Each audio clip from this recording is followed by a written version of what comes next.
Yes. Okay, so I will be starting this webinar.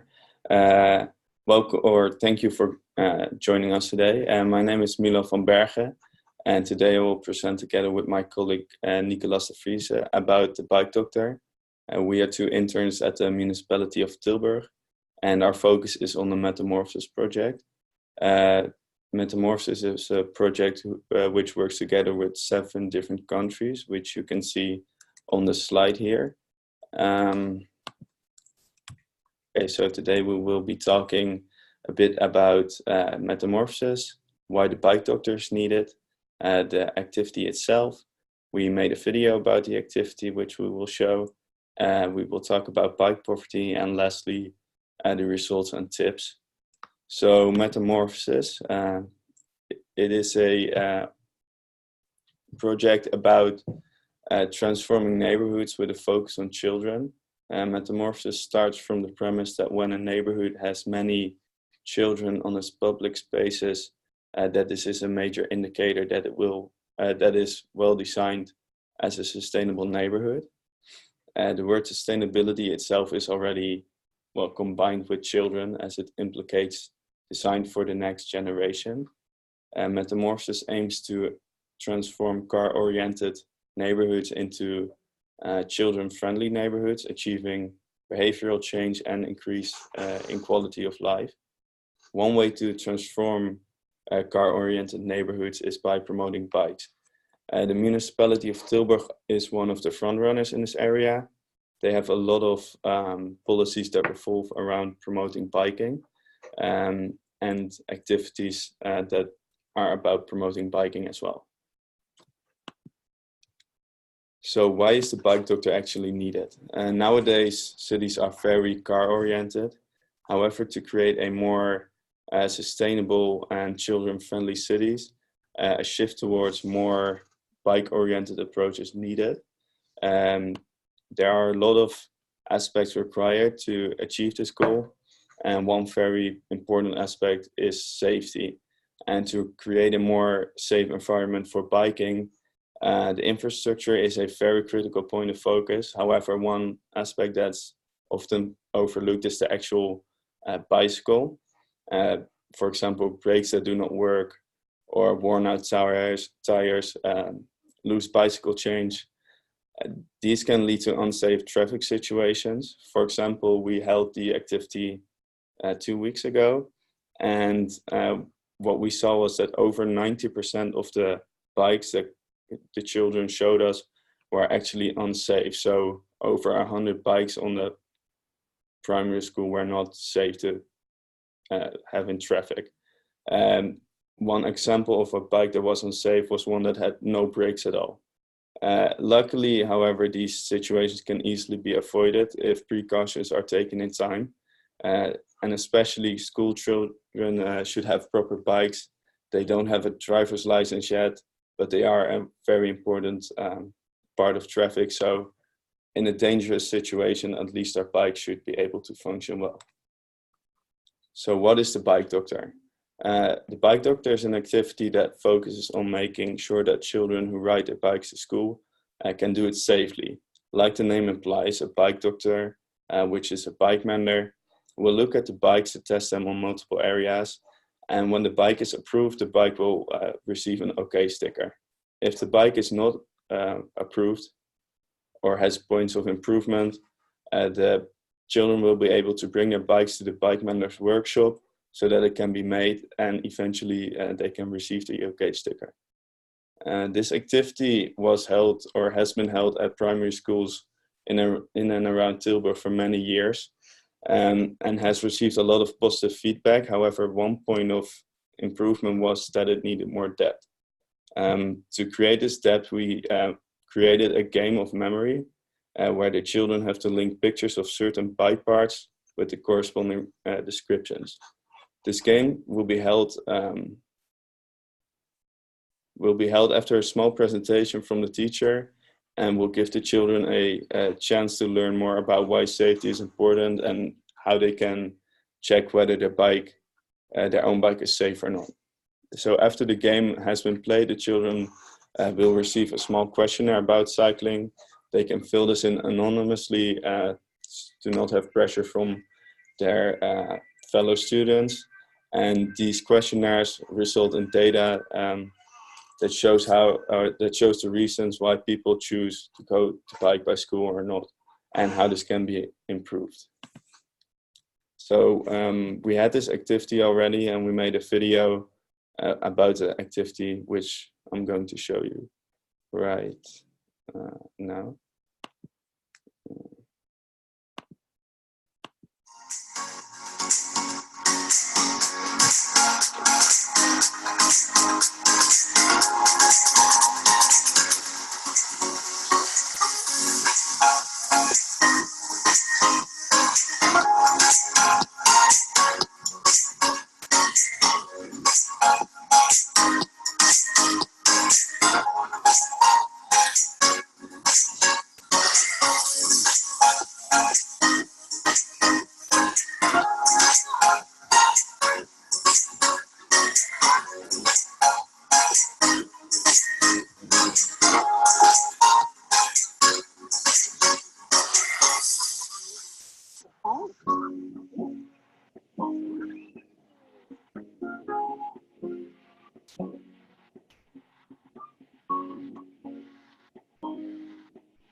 Hi everyone, this is Nick, as my colleague already mentioned.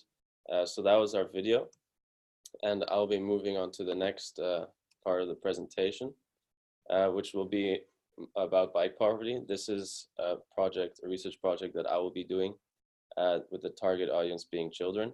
The aim of the research is to make an introduction to the next EU project Dignity, which aims to improve mobile inclusion. At the beginning of our internship, we actually got this topic, this research topic, and yeah, we had to start looking into it, but we didn't have that much information. So this is why it's going to be more of an introduction to this topic. And after the first results in the product, we hope that this research topic will evolve and develop into more data and results, leading into potential solutions and to promote cycling. So when we got the topic, we didn't really know what actually defines bike poverty. So we did a bit of research, and we came up with 3 different descriptions, let's say. And one of them is not being able to bike, not wanting or daring to cycle, do not have a suitable or functioning bike. So yeah, then we came up with a few research questions, and one of these 2 questions is, why is bike poverty an issue?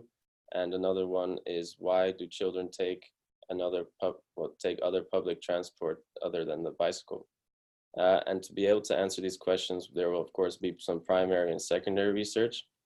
So we will be going out into the field to go directly to the source, which I'll talk about later, and also existing data that exists on the internet or we receive from people from the municipality.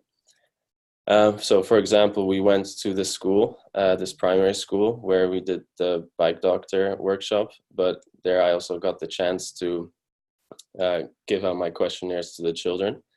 And this was then very helpful for my research project. This is then, for example, primary research.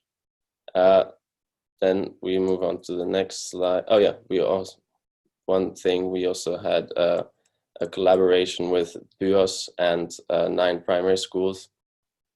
Together with the Breda University, I will be receiving more data from them, as they are doing another project also about mobility, where they'll be making a model split. And with their data, the questions that they'll be asking to these children at different schools, they're very similar to mine, so it'll be very helpful to use them in my research. So yeah, now moving on to results and tips. The Bike Doctor has been executed for many years. It mainly results in safety and more awareness for school children. The extra activity was tested a few weeks prior to this webinar.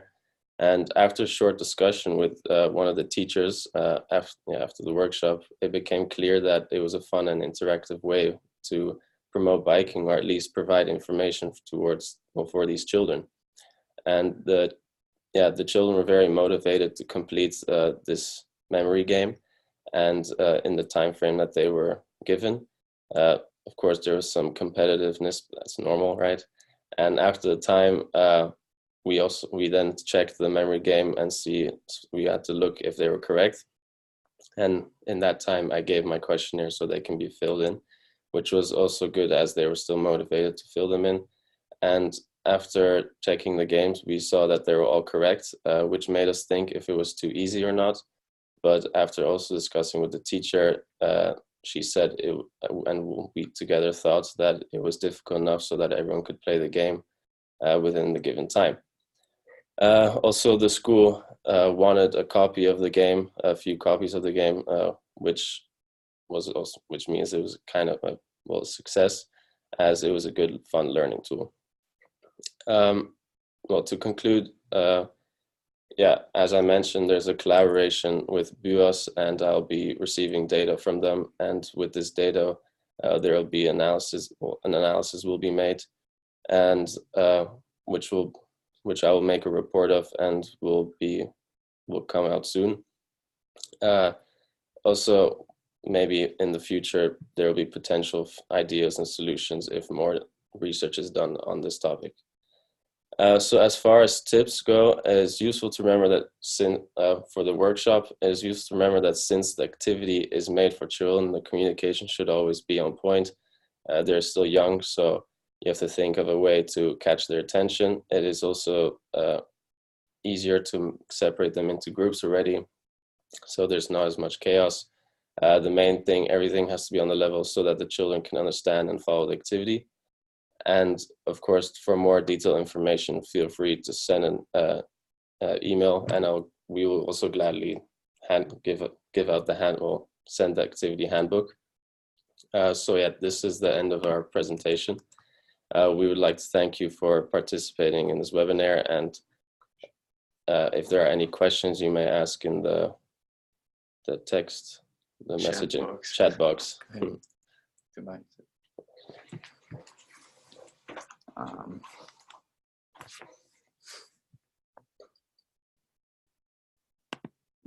Chat.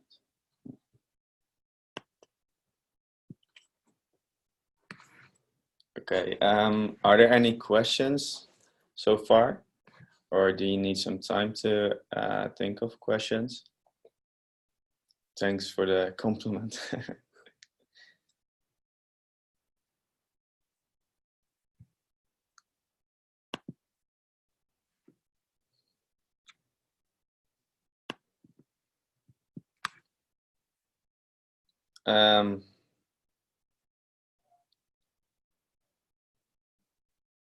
Okay. So we have a question from Hede, which is, what are your personal learnings from this experience? Well, I'll answer it first. Mainly, or the thing after having this activity at the school, what stood out was that a lot of children, I expected it to be the same to when I was young, but I lived in a small town and everyone had a working proper bike which they regularly used. But at the school where we went to, which was on the northern part of Tilburg, and had a lot of immigrant children, a lot of their bikes were just very outdated and bad, and it was kind of difficult to say to them that they had to repair their bikes. So it was different from what I expected it to be, but I did not expect them to know after that, like that experience. I didn't expect them to know so much about biking, because they were very aware of like what they had to do, and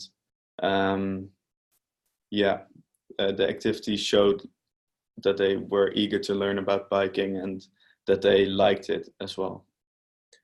Yeah, so my answer, as Milan said, the same experience. Well, it was quite interesting to see how these kids, well, what type of bikes they're going from home to school to, and how kind of outdated they were. But of course, I'm doing something different from Milan, like the bike poverty. And what my experience is also, how do you tackle this problem, and how you get your data from, especially from this type of target audience, how you set up a questionnaire for that age. And yeah, of course, now this webinar where we learn how to share our experiences and our ideas, also what we have been doing for the last almost 2 months.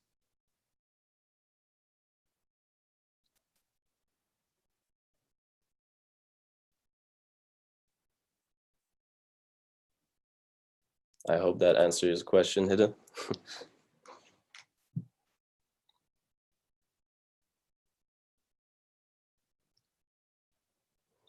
Okay, if there are no other questions, we'll wait for 2 more minutes and then we'll conclude the webinar.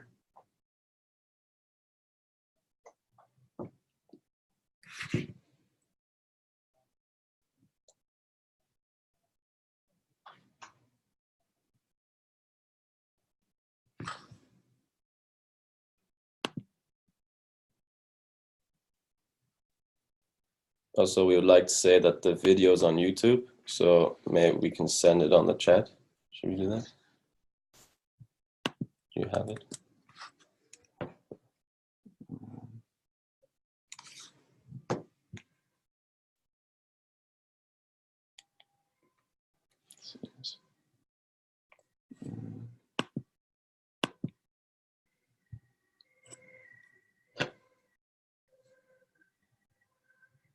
Okay, so it seems there are no further questions. We'll send out the video, and thank you for joining us today.